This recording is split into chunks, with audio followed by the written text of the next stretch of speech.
This episode is dedicated to the ebullient spirit of Clark Terry.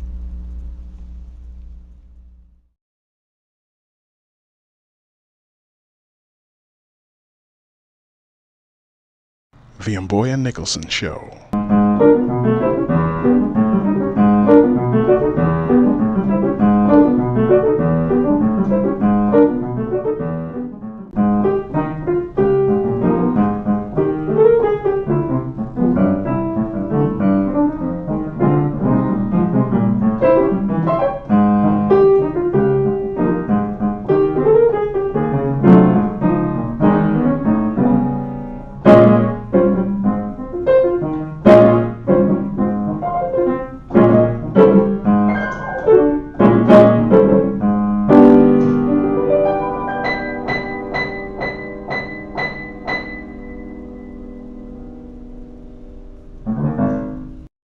And here you are again, and I'm glad you're back. My name is Mboya Nicholson, and this is a show about jazz.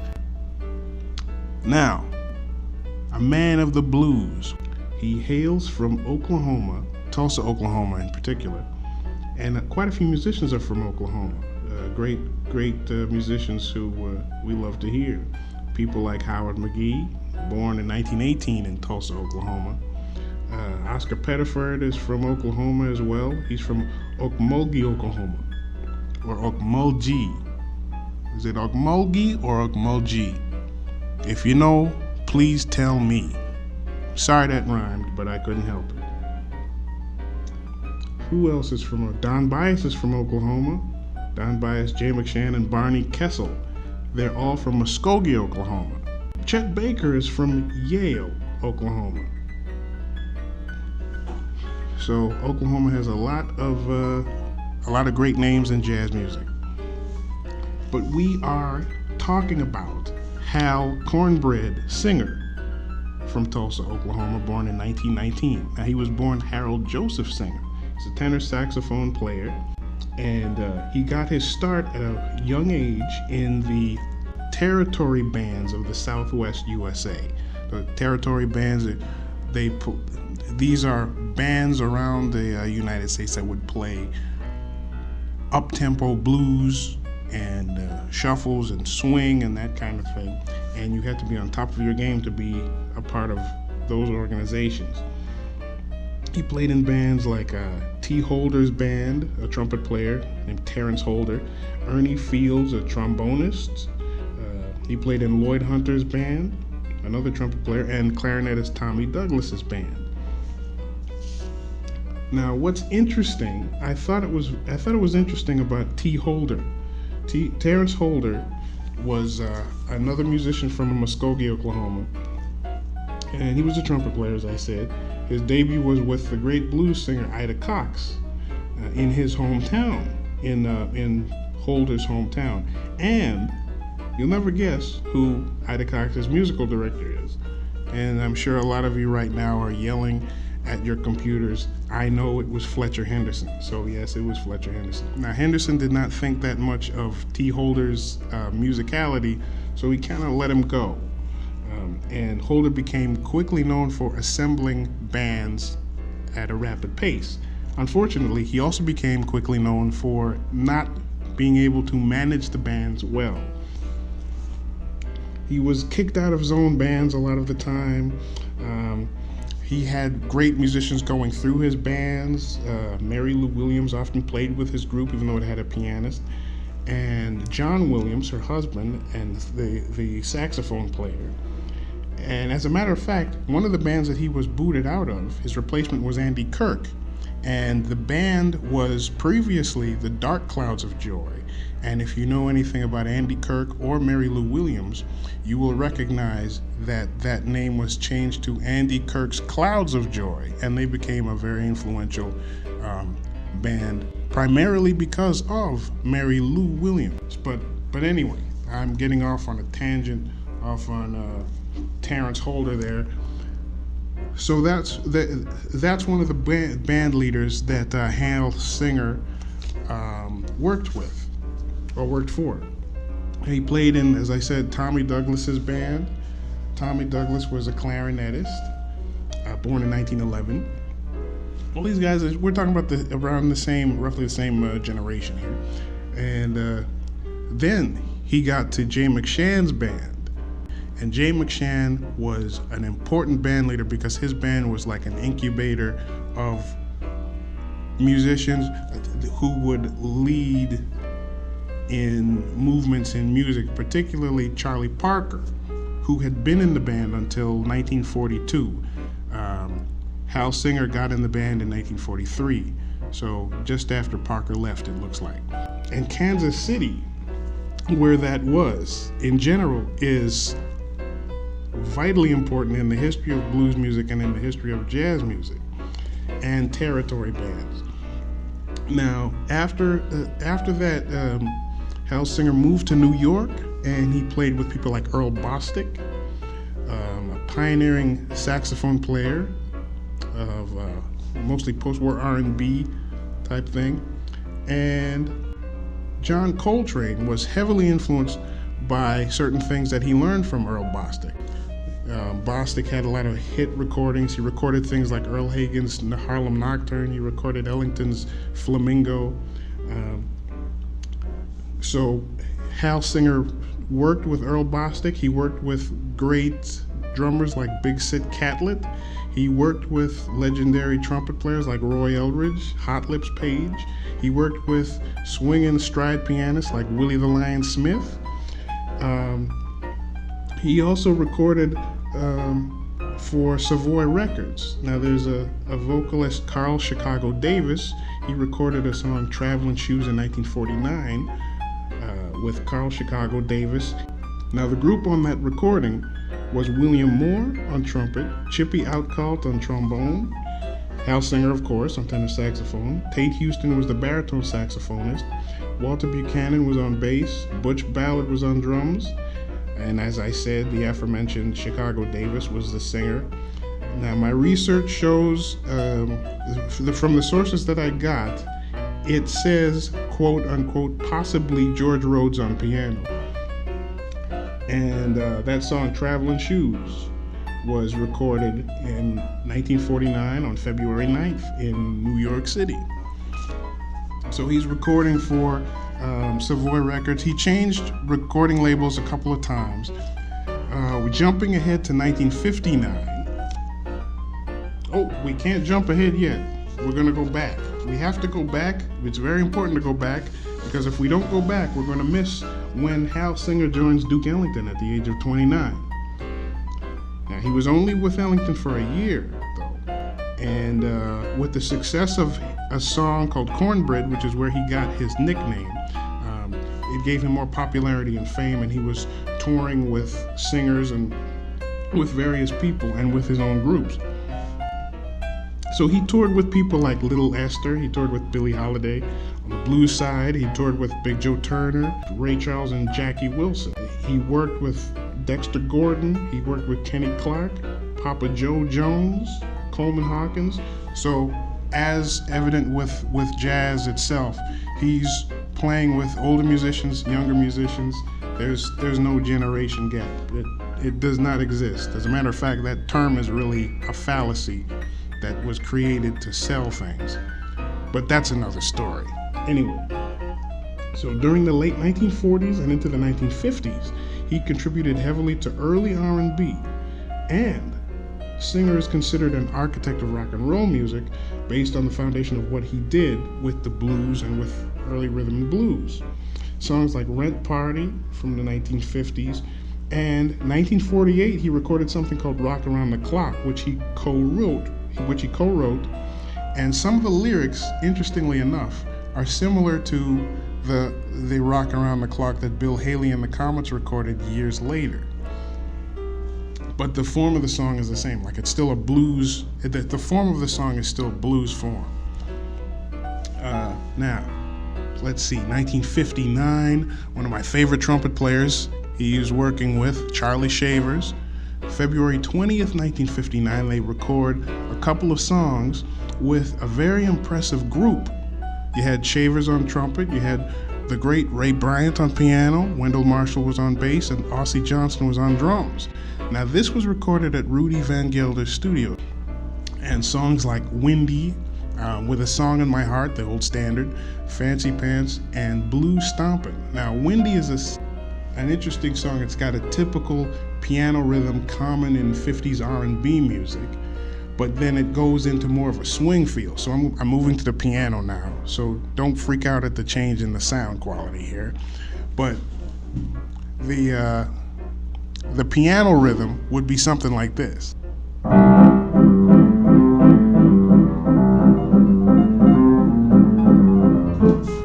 So that's kind of roughly the rhythm that it was.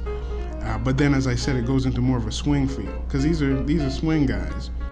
And throughout his career, Hal Singer would work with either young guys who went on to become legends or folks who were legends already.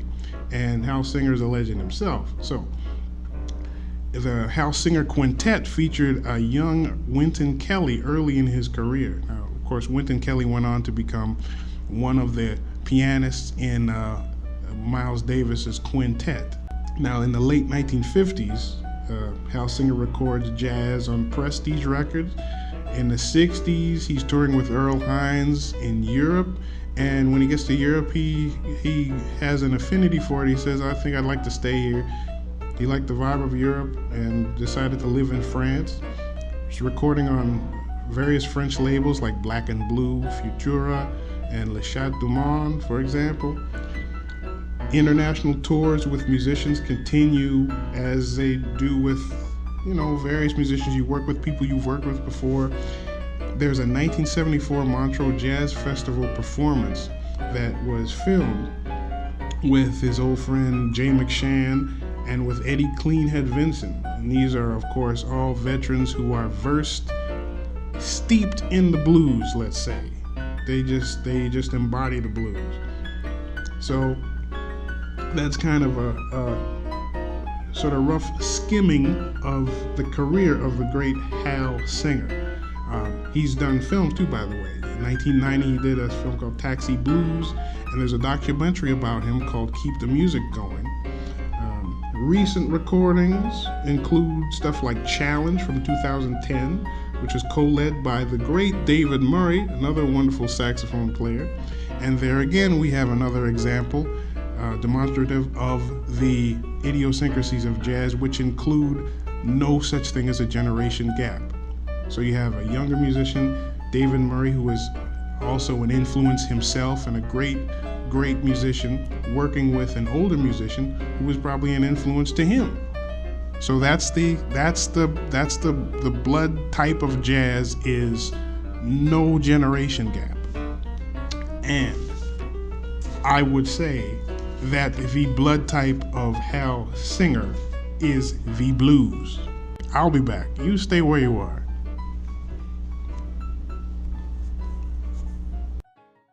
I've been thinking lately of the West African proverb comparing the death of an elder to the loss of a library. When a trumpet player or any other musician who has been influenced by Clark Terry speaks of the great man, their words jump past such restrictive fences as technical terminology. They talk beyond the literal aspects of musical science. Their words touch on more than that terrain. These artists speak of how Clark Terry made music feel to them. They talk about how it felt to be in a room with him. And yes, the tangible aspects, the academic of music are mentioned, but they are not the point. In their remembrances, another legacy of Mr. Terry shines much more prominently.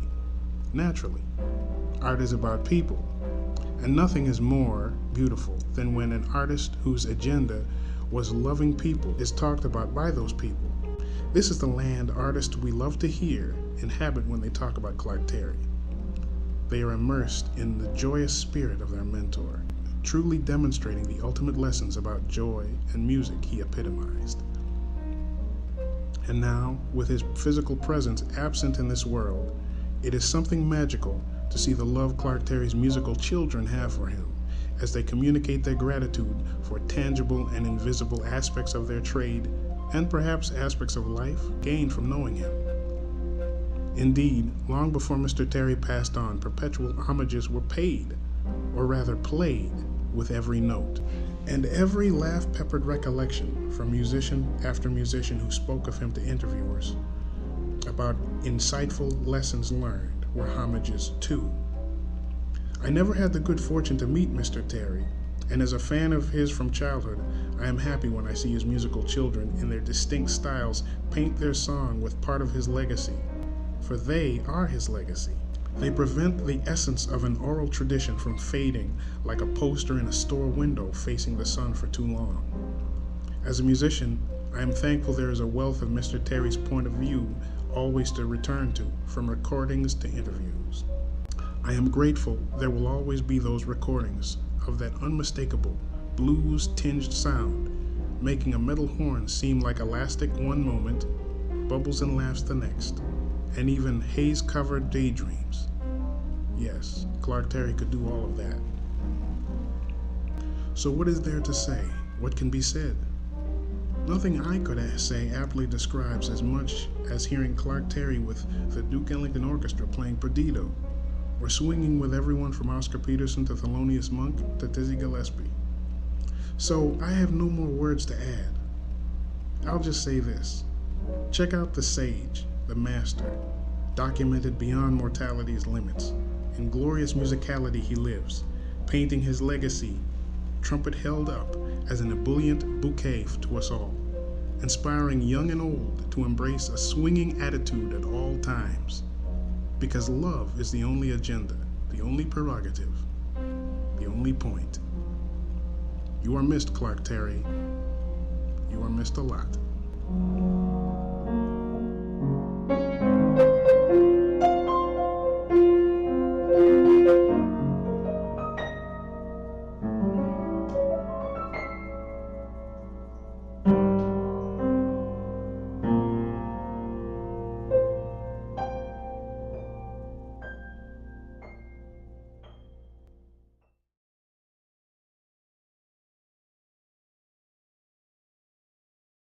And we're starting off featured songs with an original composition of mine. The name of this song is called Sunlit Afternoon.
This song is entitled At an Angle.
And so we've come to the end of number 2. I hope you've enjoyed listening. Do come back next week. Bye.